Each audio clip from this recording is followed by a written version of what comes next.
Hey guys, it is Jerobi Tech here, and we are taking a look at the OnePlus 10 Pro, which I think is actually a really, really nice phone. Did OnePlus change a ton of things? No, but I think that the OnePlus 9 Pro was also a very nice phone in my opinion, and this is slightly better, and I think there's only one downgrade for me as far as something they removed. But otherwise, I think they did a really nice job. You do have the very nice curved display that the Pro series on OnePlus tends to get versus the regular. Well, we'll see if they bring out a regular 10. That hasn't come out yet, but the OnePlus 9 had a flat display. The OnePlus 9 Pro had a curved display. And it's the same here with the OnePlus 10 Pro having that curved display. And we can see it's a 6.7-inch screen. It is 1440 by 3216 pixels, 20 by 9 aspect ratio. It does have the Corning Gorilla Glass Victus, and I think it is a really nice display. And I do have it turned up to the highest resolution and the refresh rate at the highest that it can be set to. It's an AMOLED screen. It's beautiful. OnePlus does a very good job with their panels, and this is no exception. I think anyone who wants a nice big screen on their phone, but not a phone that's too wide, like this is actually a very easy one-handed phone for how big the screen is because of that taller aspect ratio and just really honestly extremely slim borders. So, very slim bezels. OnePlus did a great job. It's not very much different than the OnePlus 9 Pro as far as how it looks. On the front, you almost, would struggle to be able to tell the difference. But when you turn it to the back, I think is where you'd notice all the changes in the design really came in. You got the volume rocker on the side, the power button, the mute switch, which I like that OnePlus always puts on there. It's a really nice feature. Actually, I wish they put that on all of their phones and not just their top tier ones. No headphone jack, the Type-C, SIM tray, speaker on the bottom and a speaker on the front. So, very similar design language. You can definitely tell it's a OnePlus. This is probably the biggest departure from their old design, and I think it looks really nice. I actually really like this design. This, I don't know if you could tell, it almost has like a sparkle to it in this like greenish color. It actually looks really nice. I think they did a really good job with this. You can also get it in black. I'm happy with it. I'm happy with the design. I'm happy with how it feels. I think it feels good in the hand. It has a nice weight to it. Again, OnePlus isn't, this isn't a dramatic change from their older designs, but I think it's just enough that, it's a refresh in my opinion. And it does look very nice. Now in the United States, you're only going to be able to get the 128 gigabyte 8 gigabyte of RAM version. This, of course, has the Snapdragon 8 Gen 1 in it, which has been very, very fluid, very nice to use. I maybe notice a little bit of maybe some stutters every once in a while, and I did do the update that it recently got. Maybe some stutters when scrolling through like the feed here. I'm not quite able to replicate it. Yeah, see, it's not often. I only noticed that once in a while, but as far as actually like using the phone, opening and closing apps, I think it's been very nice. Let's try that again with Chrome, just to give you an idea. Yeah, I think it's very, very fluid. OnePlus usually does a very good job with having a very fast, fluid phone. OnePlus has kind of diverged and changed their interface, and that has bothered a lot of people. The UI changes. What is it? Color OS. People liked the original OnePlus look and feel, and OnePlus changing it up did ruffle some feathers. People didn't love that. I personally am not like a diehard OnePlus fan, so it doesn't really bother me. The UI changes and the different look and aesthetics and features. It's not a big deal to me. I think it still works very well. It's still very smooth, and I think it still looks nice. I cannot get used to this though. When you're pulling down the app tray, you have to be very sometimes it won't pull down. It's very weird. And after a week of using this, I still can't figure out why sometimes it doesn't pull down right away. It must be where I'm grabbing it from, or maybe I'm not grabbing it right. I don't know. Sometimes it just doesn't pull down the first time I pull that down. Something I noticed, not a big deal, not a deal breaker by any means. It's just something odd that I noticed. Now looking at, this obviously has Android 12. Everything is really buttery smooth as far as the interface. And when I pull up, here, I'll pull up one of my videos.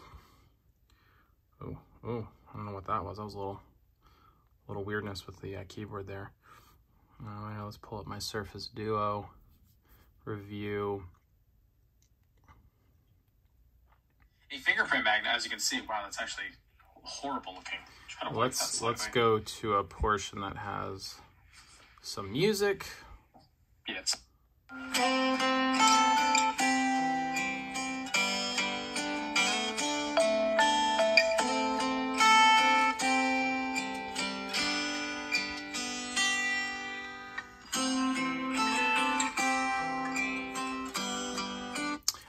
I think the speakers are excellent. I think they're really, really good. They're right up there with, that's another thing that I still haven't gotten used to, is if you pull down from the right, it pulls this down, which is interesting. I don't mind it. I don't hate it. It's definitely something I need to get used to. And I think after using the phone for like a month, I would be used to it. So you pull down over here to get, you know, the regular status bar and everything, and then pull down from the right and you get this tray of options, which is fine. I don't mind that. It's just something that you definitely need to get used to because other phones don't really do that on Android. But yeah, so the speakers are very nice. You know, you can go in and obviously if you're playing a video, you know, get the little floating YouTube app. You can put it to the side. You know, this is certainly OnePlus's, you know, version, well, their new version of Android, I should say, their new look. And for some people, it's going to be really awesome. And maybe some people don't love it so much. They don't love all the changes. I don't mind. I think that this is a very smooth, fluid phone. Like, there's nothing wrong with this phone per se. You know, you just use it and it's really, really nice. Everything feels good. The screen's really, see, again, I don't know what I did, but it didn't pull down. I don't know why that happens sometimes. It might just be a me thing and getting used to it, but that is something I notice. You know, I think the speed of the phone, the fluidity of the phone, it's very, very good. It's very OnePlus feeling. Nice and fast. You know, when you go to the in-screen fingerprint scanner, it's amazing. It's one of the best in-screen fingerprint scanners you can get on a phone. All I ask if you're going to put an in-screen fingerprint scanner is to put a good one. And OnePlus, again, has put a good one. They always do. Their in-screen fingerprint scanners are very, very fast. They're not the type like on a Pixel where you have to hold it. I feel like on a OnePlus, you can just tap it. And it works pretty much every single time. I can't commend OnePlus enough for their very fast fingerprint scanners. I love that. If you're going to put an in-screen, make it a good one. Now, when looking at the battery life on this phone, you are looking at, I believe, a 5,000 milliamp hour battery in this, which is an increase from last year, I believe by 500 milliamp hours. Yes, so it does have a 5,000 milliamp hour battery. You do get, let's see, actually, is this connected? This might not be connected. Hold on.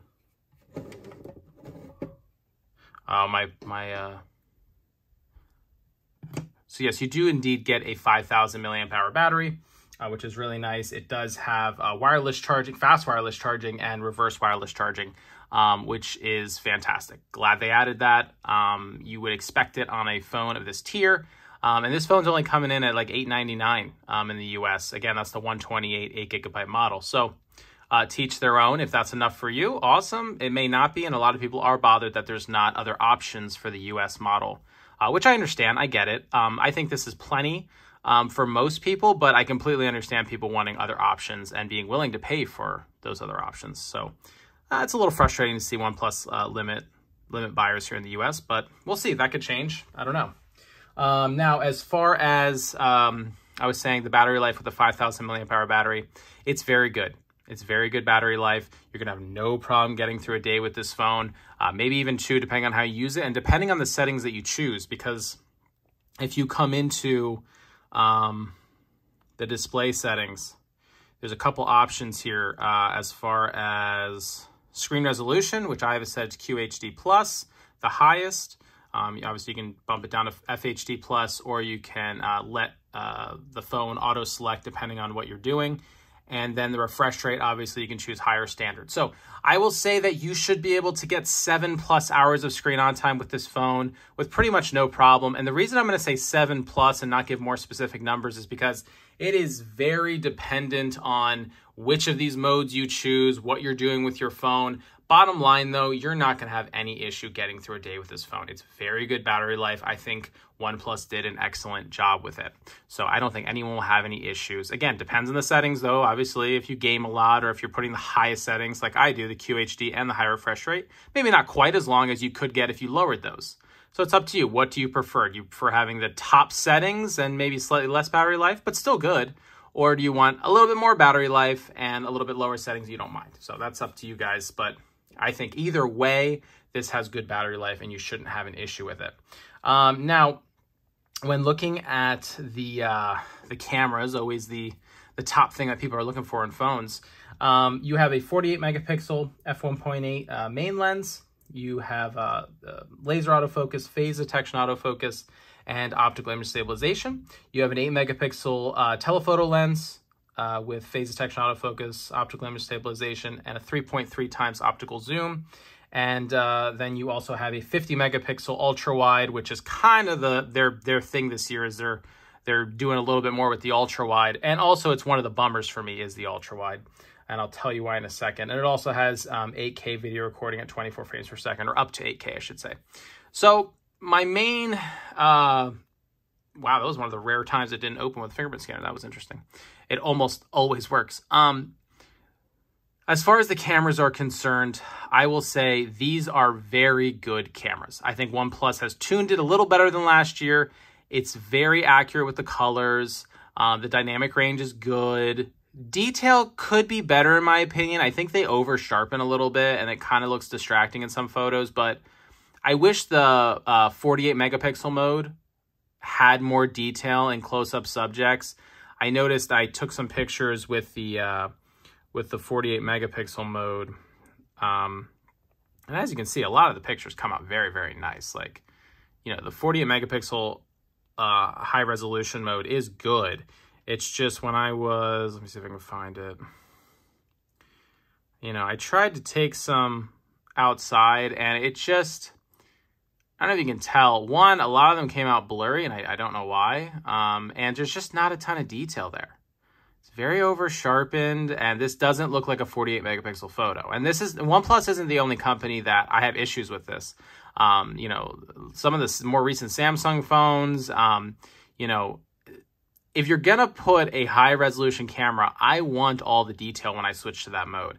And a lot of these newer phones, I'm not seeing it. I'm just not seeing it on close-up photos. And it's like really frustrating because phones used to be better. So I'm not really impressed with the high resolution mode. I would just say let it pixel bin. You know, it's perfectly fine. You don't have to go to the high resolution mode because I don't think it adds much detail. But it's overall a very good camera, and the ultra wide is excellent. It's one of the best ultra wide cameras you can get on a phone. Very little distortion, and I think that OnePlus again did a great job with the ultra wide in particular. And they also added these new, you know, ultra wide modes with the, you know, the super ultra wide sphere thing, which personally I don't use. You know, I'll show you guys a picture I took with it, but I personally would just never really use this. It's cool to have these super wide views though, these two extra ones here. That is nice. I'm glad to have it. I'm always glad to have extra features in the camera. I'll never complain about that. Just me personally, I probably would never use this mode. It's cool, and I'm sure there's a lot of people that like it. Just subjectively, I'm not a huge fan of it. Portrait mode's very good. You do get time-lapse and a pro mode, which is very nice to see, and I did mess around with the pro camera a little bit. You know, it still has the Hasselblad partnership. You know, I wish Hasselblad meant better zoom, in my opinion. That would have been cool. But it doesn't. I would say the zoom camera is just average. It's not as good as the Samsung phones when you zoom in really far. You know, this one, I think the standard zoom at 3.3 is fine. It looks pretty dang good, pretty sharp. I think once you get up to, what is it, like 30 times zoom, I think most of the 30 times zoom shots are not very good. Not as good as Samsung. Samsung 30 times zoom is actually really, really good. I think that's where Samsung shines. OnePlus is not bad. I'm glad that they give you the option of zooming up to 30 times in a hybrid zoom fashion like Samsung does, but I just think they're trailing behind a little bit as far as a zoom. But I think they're better with their ultra wide. So depends on what you care more about. And I think the standard shots are very, very good from the 48 megapixel main camera. It takes good shots. It's just not for me, and I'm going to tell you why, because on the OnePlus 9 Pro, when you went to the ultra wide, you also had a macro camera that was macro functionality built in because it had autofocus, and you could switch to the macro mode when you pulled an object close, and that is sadly gone. And that is a major bummer for me because I actually think OnePlus had a really good macro camera on the OnePlus 9 and OnePlus 9 Pro, and that's gone. And now taking close-up shots is really bad in my opinion. They just don't look good. Again, that's a bummer, but I know most people don't care about macro cameras. So I'm in the minority for caring about that, which I realize, but I did want to mention it. It doesn't have it, and that is kind of a bummer. And I wish they didn't ditch the autofocus on the ultra wide to do macro mode for the super wide ultra wide. I don't know. It's just not something I would use, but I'm sure there's a lot of other people that would love to have that extra ultra wide, those extra ultra wide features. So give or take, it depends on what you care about. For me, that was a bummer. I love the macro camera that they had last year, but sadly that is gone. What I'll do now though is I will, and the video camera, very good. Very nice video camera. I know some people had some issues with it. It's fine for my usage. I think for the average person, the average human out there, they're going to be happy with it. But, you know, if you can nitpick, but I think overall it's a completely serviceable camera. I think it's pretty dang good. And I will show you guys some examples right now.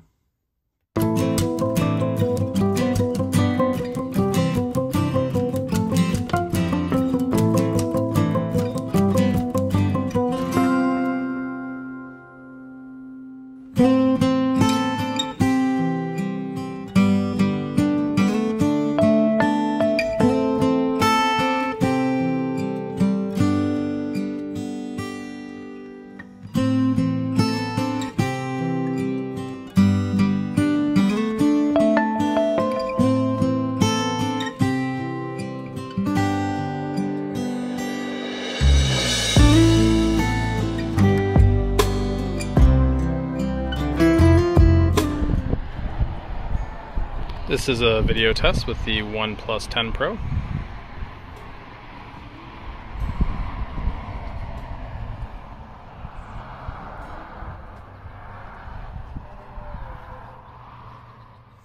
All right, guys, so you can see the photos came out really good. There's nothing wrong with these pictures. I think they're very good. They're very comparable to the other flagships from Samsung and Google and iPhone. I don't think anyone's going to complain too much about the pictures from this phone. I think it takes pretty dang good pictures. There's really nothing wrong with them. There's really nothing wrong with this phone overall. I think it's a very fluid, except for that, I guess I have to pull down harder. It's just I'm not used to it. It's nothing wrong with the phone. It's me. I don't know. I have seemed to struggle with this just coming down right away for me.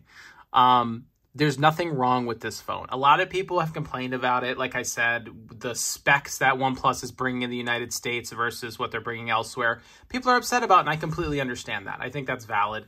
I think it is a valid complaint. Overall, for me, in my usage, I've been fine with the 8 gigabytes of RAM and 128 gigabytes of storage. It's been no problem for me. But again, I understand people wanting the option to have more, and not being given the option does kind of stink. As far as, again, the battery life, the camera, the screen, I mean, it's a very OnePlus experience here. And I will say, if you have the OnePlus 9 Pro, I do find it a little hard to recommend this one because I just don't think it's that different. It's very minor upgrades. But if you're dead set on upgrading your phone, this is not a bad phone at all. I think it's a very nice phone. I think it's just as good as the OnePlus 9 Pro, plus a little bit more. I think the battery life's a little bit better. I think they've tuned the camera a little bit better. You know, it's a very nice looking phone. There's literally nothing wrong with it. It's beautiful. I think it's a nice feeling premium phone. I think this competes well with the Samsungs and the Googles and the iPhones. Again, it doesn't stand out for me, but there's really nothing wrong with it either. I think it's a solid phone from OnePlus.